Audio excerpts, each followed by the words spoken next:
Hello friends,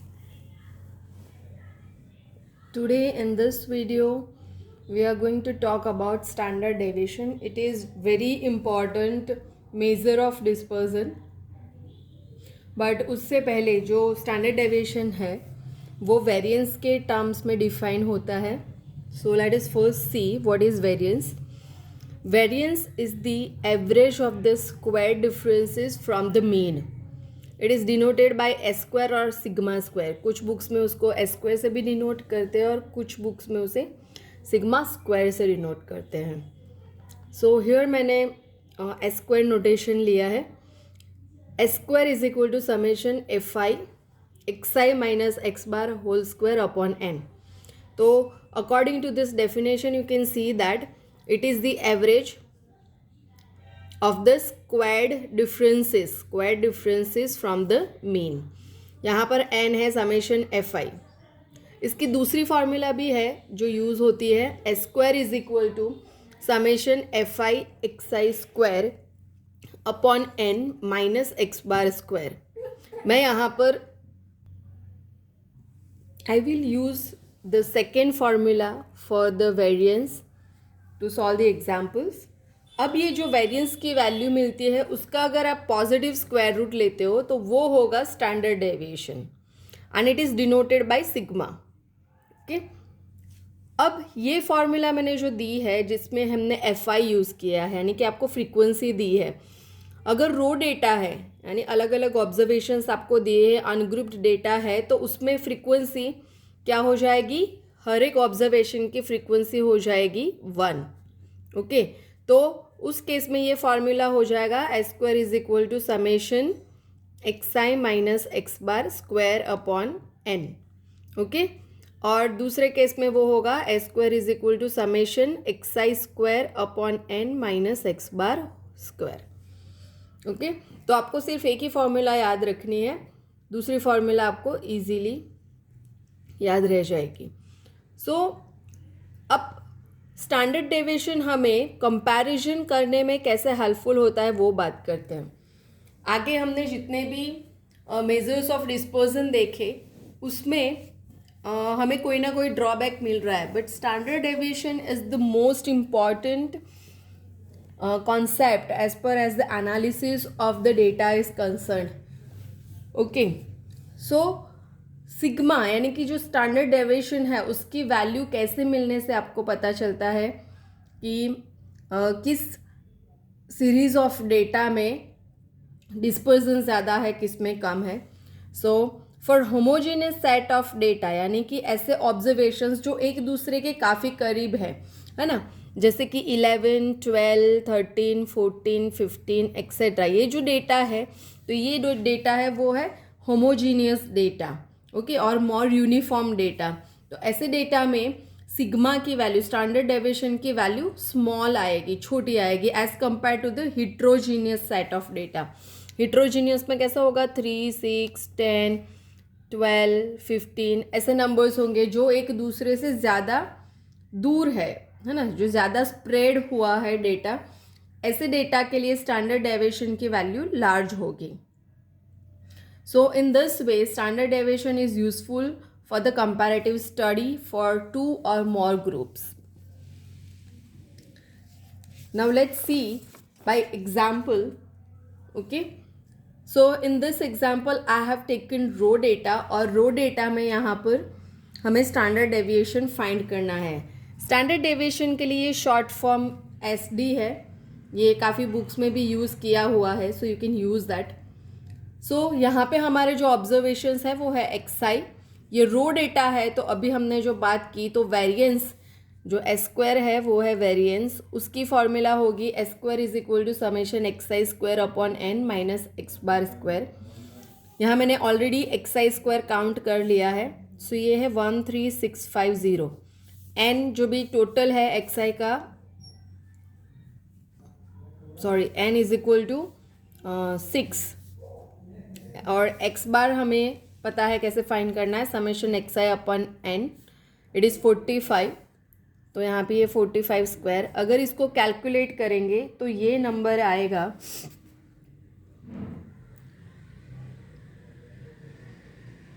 250. Okay, और sigma यानी कि square root of S square, तो यहाँ पे हमें फाइंड करना है square root of 250 and it will be 15.81. So this way you can calculate the standard deviation for the raw data. Next example में हम standard deviation of frequency, discrete frequency distribution का example देखेंगे. तो यहाँ पे already मैंने सब कुछ कैलकुलेट कर रखा है. यहाँ पे मेरे ऑब्जर्वेशंस है xi और उसकी रिलेटिव फ्रीक्वेंसी है fi. इतना मुझे दिया हुआ है, राइट. अब मेरा जो वेरिएंस का फॉर्मूला है वो क्या है, summation fi xi square upon n minus x bar square. तो इस फॉर्मूला में मुझे कौन कौन सी चीज़ें चाहिए जो मुझे कैलकुलेट करनी है. तो सबसे पहले हमें चाहिए x बार स्क्वायर. तो हम सबसे पहले मीन फाइंड कर लेंगे. मीन के लिए हमें क्या चाहिए, summation fi xi upon n. So n is equal to 48, n is equal to the sum of all the frequency. Summation fi xi के लिए सबसे पहले हमें ये कॉलम यहाँ पर ऐड करना पड़ेगा fi इंटू xi. ओके, तो fi इंटू xi यहाँ पे मैंने कैलकुलेट कर लिया और उसका सम है 432. So if I use this in the formula of mean, I will get x bar is equal to 9. Okay, अब वेरिएंस के फॉर्मूला में हमें चाहिए एक्स स्क्वायर और उसका fi के साथ मल्टीप्लिकेशन. यहाँ पे मैंने एक्स स्क्वायर का एक कॉलम लिया है और फिर उसको fi के साथ, फ्रीक्वेंसी के साथ मल्टीप्लाई किया है. You can omit this x square and directly you can write fi x square, that's also okay. Okay, so now using all this information in the formula of the variance, you will get variance is equal to 2.583. और फिर sigma यानी कि square root of S square. तो यहाँ पे आप 2.583 का square root calculate करोगे तो आपको मिलेगा 1.607. So this way you can find the standard deviation for the discrete frequency distribution. Now let us discuss example of continuous frequency distribution.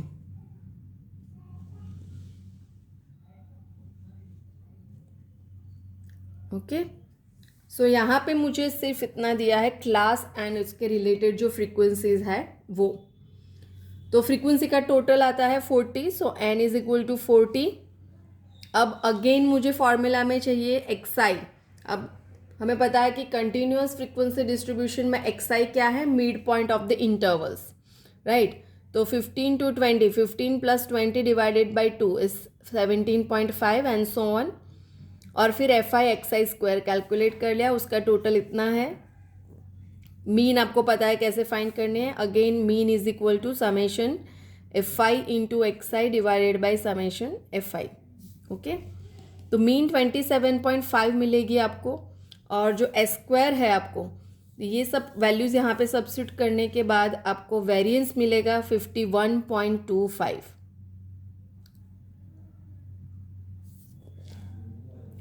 और स्टैंडर्ड डेविएशन में आप स्क्वायर रूट ले लोगे तो स्क्वायर रूट हो जाएगा 7.158. सो this way you can find the standard deviation. हाँ, अगर कंटिन्यूअस फ्रीक्वेंसी डिस्ट्रीब्यूशन है आपके पास तो एक और फॉर्मूला है जो आप यूज़ कर सकते हो और वो ये है I square summation fi ui square upon n minus summation fi ui by n whole square. जहाँ पर ये जो i है वो है width of the class interval. अगर आपको इन दोनों i में कन्फ्यूजन होता है तो आप i की जगह पे l या तो फिर h, दोनों में से कोई एक नोटेशन यूज़ कर सकते हो. और ui यहाँ पर है xi minus a upon i. Actually it is better to take l, है ना, क्योंकि यहाँ पे ये आई आपको मिक्स हो जाएंगे. It will create a confusion. So let me take it is L. So it is L square summation fi ui square upon n minus summation fi ui by n square. So आप और a जो है वो आपका assumed mean होगा. Okay, जो हमने step deviation method में यूज़ किया है वो आप कोई भी सिलेक्ट कर सकते हो, but it is better to select A as the central value. Okay, so that you can get the nearer values and आपका जो कैलकुलेशन है वो इजी हो जाए. ऐसी वैल्यू आपको सिलेक्ट करनी है. Okay, this is optional. अगर आगे के एग्जाम्पल में हमने जो किया है वो मेथड भी आप अप्लाई करते हो तो आपको सेम आंसर मिलेगा, but this is for your information. Okay, अब जब हम मीन की बात कर रहे थे तो हमने देखा है कि अगर हमारे पास दो सेट ऑफ डेटा है x1, x2, x3, x1, xn और फिर दूसरा सेट है y1, y2, y3, yn। अब इन दोनों को कंबाइन अगर करना है तो उसकी जो कंबाइंड सीरीज बनेगी उसका मीन हम फाइंड कर सकते हैं, है ना। उसका फॉर्मूला हमें पता है, वो है x bar is equal to n1 x1 bar plus n2 x2 bar upon n1 plus n2, where n1 is the size of the first series, n2 is the size of the second series. x1 bar and x2 bar are the means of the first and second series. अब same हम standard deviation के case में भी कर सकते हैं कि हमारे पास दो सीरीज है, एक का स्टैंडर्ड डेविएशन है सिग्मा 1, दूसरे का स्टैंडर्ड डेविएशन है सिग्मा 2।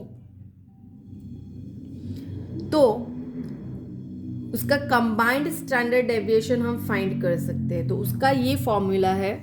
यहाँ पे हम सबसे पहले वेरिएंस देखेंगे।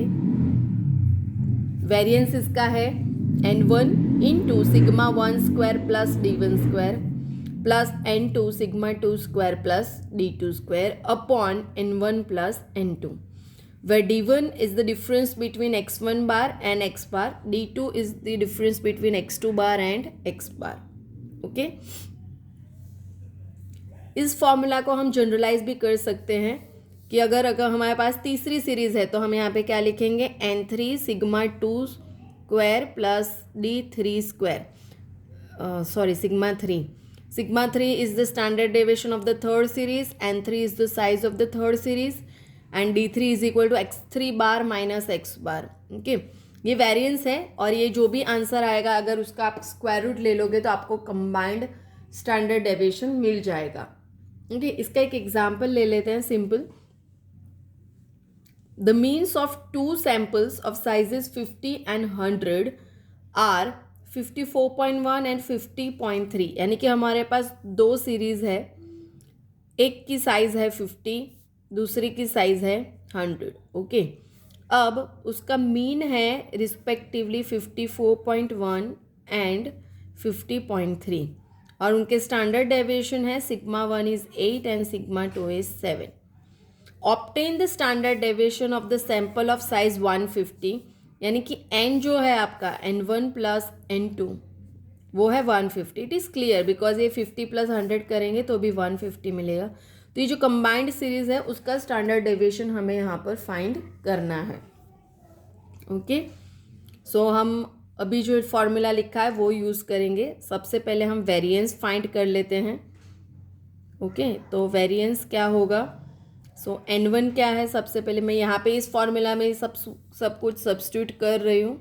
ठीक है, एस स्क्वायर है, सॉरी n1 है 50, sigma 1 square is 8 square 64 plus, या मुझे अब d1 कैलकुलेट करना है। d1 में मुझे चाहिए x1 बार माइनस x बार। तो सबसे पहले हाँ हमें x बार फाइंड करना पड़ेगा। x बार इससे मिलेगा इस फॉर्मूला से n1 x1 bar plus n2 x2 bar upon n1 plus n2। हमारे पास n1 n2 x1 बार x2 बार सब की वैल्यूज़ है, वो अगर हम इसमें सब्स्टिट्यूट करके कैलकुलेशन करेंगे तो हमें x बार मिलेगा 51.57, है ना। Okay, you can check that, आप उसको वेरीफाई करना 51.57। ओके, तो जो d1 है वो क्या होगा, x1 बार माइनस x बार, यानी कि x1 बार है 54.1 माइनस 51.57 और इसका आंसर होगा 2.53। d2 है वो है x2 बार माइनस x बार, सो वो होगा माइनस 1.27। ओके, तो यहाँ पे ये वैल्यू d1 स्क्वायर यानी कि 2.53 का स्क्वायर करना है हमें, प्लस n2 है 100, sigma 2 square is equal to 49 plus minus 1.27 square divided by 150। अब इसका कैलकुलेशन करेंगे तो हमें वेरिएंस मिलेगा 57.1921 and sigma is the square root of S square, यानी कि square root of 57.1921 and it is equal to 7.5625. Okay, so देखा आपने कि जैसे हमें ये सब वैल्यूज़ दी है तो उसका यूज़ करके हमने कंबाइंड सीरीज़ का स्टैंडर्ड डेविएशन फाइंड किया. अब सेम फॉर्मूला का यूज़ करके आप कोई भी वैल्यू इसमें से फाइंड कर सकते हो. सपोज आपको एक वैल्यू मिसिंग दी है, जैसे कि ये अभी यहाँ पे 7.56 मिला, तो मैंने यहाँ पे लिख दिया सिग्मा इज इक्वल टू 7.56 और मुझे सिग्मा 2 फाइंड करना है, राइट. तो इसी का यूज़ करके, इसी फॉर्मूला का यूज़ करके आप सिग्मा 2 फाइंड कर सकते हो. Let us solve one such example.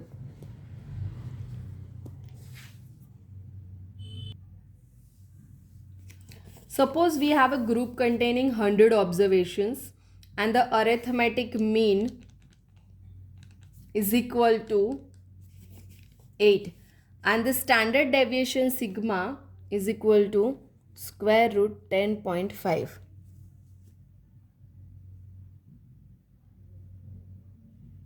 Okay, अब out of this 100 observations 50 observations are taken. So आपका n1 क्या हो जाएगा 50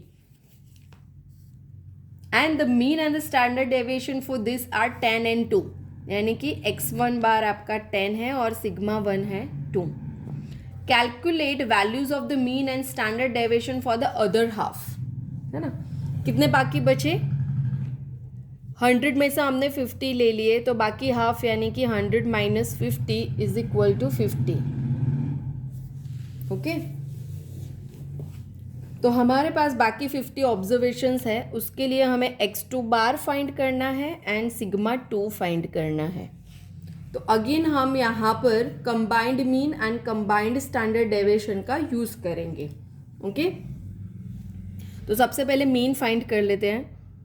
तो हमें पता है कि x bar is equal to क्या है, n1 x1 bar plus n2 x2 bar upon n1 plus n2. तो यहाँ पे x बार कितना है 8 is equal to n1 is 50, x1 bar है 10 प्लस n2 हमारे पास है 50, x2 बार हमें फाइंड करना है और टोटल है हमारे पास 100. तो इसको कैलकुलेट करेंगे तो क्या हो जाएगा,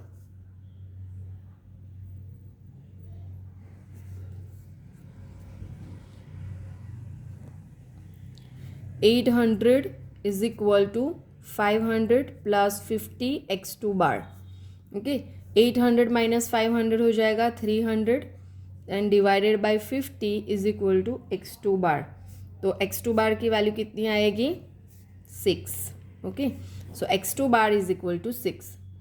अब वेरिएंस का फॉर्मूला यूज़ करते हैं और उससे हम सिग्मा 2 फाइंड करते हैं.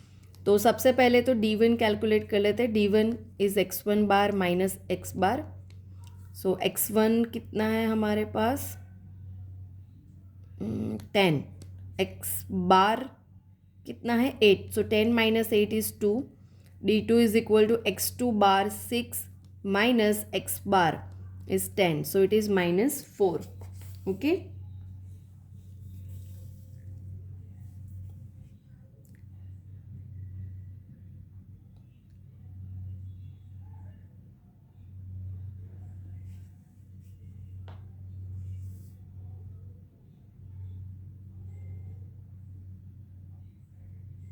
sorry, I have mistaken. X bar is 8. Okay, so it is minus 2. अब हम ये फॉर्मूला यूज़ करते हैं सिग्मा स्क्वायर और S square is equal to n1 sigma 1 square plus d1 square plus n2 sigma 2 square plus d2 square upon n1 plus n2. Okay, तो हमारे पास sigma square कितना है 10.5 एंड वन इज़ 50, सिग्मा 1 है 2, सो it is 4 plus d1 square is 4 plus 50 sigma 2 square हमें find करना है plus 4 divided by 100। तो यहाँ पे जो डिवाइडेड बाय 100 है उसको मैं यहाँ पे ले जाती हूँ, तो ये हो जाएगा 1050 ना। 1050 is equal to this 50 into 8 is 400 plus इसको 50 को अंदर मल्टीप्लाई कर देंगे तो 50 into sigma 2 square plus 200। So यहाँ से अब हम सिग्मा 2 स्क्वायर को सब्जेक्ट करेंगे तो ये टोटल होगा 600 1050 minus 600 is equal to 450 and divided by this 50, तो ये आ जाएगा 9। तो वेरिएंस जो है सेकेंड सीरीज़ का वो है 9 और अब सिग्मा 2 है वो स्क्वायर रूट ऑफ 9 होगा, so that answer is 3। Okay right. So इस तरह से कि कोई भी आपको वैल्यू एक मिसिंग दी है तो आप वो फाइंड कर सकते हो। आपको sigma 1 sigma 2 x1 bar x2 bar and वो सब दिया है तो उसका यूज़ करके आप n1 n2 की वैल्यू भी फाइंड कर सकते हो। ओके अब स्टैंडर्ड डेविएशन में क्या होता है, जो स्टैंडर्ड डेविएशन है वो यूनिट ऑफ मेजरमेंट कंसिडर करता है। जैसे कि हम हाइट और वेट ऐसी बात कर रहे हैं तो उसके स्टैंडर्ड डेविएशन अगर हाइट है तो वो किलोग्राम में आएंगे, और अगर वेट की बात कर हाइट है तो वो अगर हमने फुट और इंचज़ में ली है तो उसका स्टैंडर्ड डेविएशन उसके टर्म्स में होगा, अगर सेंटीमीटर के टर्म्स में ली है तो उसके टर्म्स में होगा, वेट है तो वो किलोग्राम में होगा। सो अलग अलग यूनिट है अगर हमारे ऑब्जर्वेशंस के और सीरीज़ के, तो उन दोनों को हम कंपेयर नहीं कर सकते यूजिंग स्टैंडर्ड डेविएशन। ओके तो उसके लिए हमें एक ऐसा कॉन्सेप्ट चाहिए जिसमें यूनिट का यूज़ ना हुआ हो। So one such concept which is related with the standard deviation is coefficient of variation. It is denoted by CV and the formula is 100 into sigma upon x bar। Okay जितना CV आपका बड़ा होगा उतनी variability ज़्यादा होगी। Okay उसे हम एक एग्जांपल के टर्म्स में समझेंगे। ओके सो यहाँ पे मैंने एक कंपनी के दो फॉर्म्स हैं, form A and form B, उसके रिलेटेड डेटा लिया है जिसमें एवरेज मंथली वेजेस जो है फॉर्म A का वो 5000 है और फॉर्म B का 4500 है, और standard deviation is √90 and √120 and number of workers है 550 एंड 650। अब हमें यहाँ पे ये चेक करना है कि इन विच फॉर्म A और B is that the variability is greater in the individual wages, है ना। कौन सी फॉर्म में वेरिएबिलिटी ज़्यादा है वेजेस में, तो उसके लिए जब भी हमें इस तरीके का डेटा वेरिएबिलिटी चेक करनी है तो हम कोफिशिएंट ऑफ वेरिएशन फाइंड करेंगे। यहाँ पे कहीं पे बोला नहीं है कि आप फाइंड करो कोफिशिएंट ऑफ वेरिएशन, यहाँ पे यही होगा क्वेश्चन कि which data is more variable और which data is more consistent, right. तो यहाँ पर हम फाइंड करेंगे फॉर्म A के लिए coefficient of variation and form B के लिए कोफिशिएंट ऑफ वेरिएशन। तो A के लिए क्या होगा 100 इंटू सिग्मा 1 अपॉन x1 बार। ओके यहाँ पे x1 बार ये है 5000, ये है सिग्मा 1 और इसका यूज़ करके हमने कैलकुलेट किया 18.974। सिमिलरली फॉर्म B के लिए हम x2 बार एंड सिग्मा 2 की वैल्यू यूज़ करेंगे तो हमें मिलेगा उसका CV 24.34। तो यहाँ पे किसका CV ज़्यादा है, फॉर्म B का CV ज़्यादा है coefficient of variation. So form B के जो वर्कर्स हैं उनकी वेजेस में ज़्यादा वेरिएबिलिटी है, यानी कि किसी वर्कर का वेज यानी सैलरी बहुत ज़्यादा होगी, किसी वर्कर का वेज बहुत ही कम होगा, यानी कि जो डिफरेंस होगा वो बहुत ज़्यादा होगा। ओके अब इसी तरीके के एक एग्जांपल ले लेते हैं हम। अगर मार्क्स की बात करें, है ना, तो मार्क्स अगर हम देखें किसी, सपोज मैंने दो सब्जेक्ट ले लिए मैथमेटिक्स एंड फिजिक्स। ओके अब दोनों में से कौन से सब्जेक्ट का रिजल्ट जो है वो ज़्यादा कंसिस्टेंट है। कंसिस्टेंट यानी कि वेरिएबिलिटी कम है। ओके, कंसिस्टेंट का मतलब वेरिएबिलिटी कम होना होता है। तो किसका रिजल्ट ज़्यादा कंसिस्टेंट है, तो उसके लिए भी हम कोफिशिएंट ऑफ वेरिएशन फाइंड करेंगे। जिसका कोफिशिएंट ऑफ वेरिएशन लेस होगा, स्मॉलर होगा, उसकी कंसिस्टेंसी ज़्यादा होगी। Similarly CV is used in sports also. जैसे कि हम क्रिकेट की बात करते हैं, क्रिकेट में हमें 3 प्लेयर्स का स्टैंडर्ड प्ले 3 प्लेयर्स जो रन्स बनाते हैं उसका मीन और स्टैंडर्ड डेविएशन दिया है, और हमें ये चेक करना है कि विच प्लेयर इज़ मोर कंसिस्टेंट। तो उसमें भी हम कोफिशिएंट ऑफ वेरिएशन फाइंड करेंगे। जिसका कोफिशिएंट ऑफ वेरिएशन सबसे स्मॉल होगा, सबसे छोटा होगा, वो प्लेयर ज़्यादा कंसिस्टेंट है। ओके, तो इस तरीके से कोफिशिएंट ऑफ वेरिएशन हमें 2 सीरीज़ को कंपेयर करने में हेल्पफुल होता है। Although both are from the different units. इसमें हम हाइट और वेट भी कंपेयर कर सकते हैं, जबकि स्टैंडर्ड डेविएशन में डायरेक्टली वो पॉसिबल नहीं है। दूसरी चीज़ मैं यहाँ पे आपको बताना चाहती हूँ कि ये जो CV है उसको कुछ बुक्स में परसेंटेज के फॉर्म में भी रिप्रेजेंट करते हैं, क्योंकि ये यहाँ पे 100 लिखा हुआ है, इसलिए जो वैल्यू आएगी वो होगी 18.974%, 24.34%। Okay, so you can write this in terms of percentage.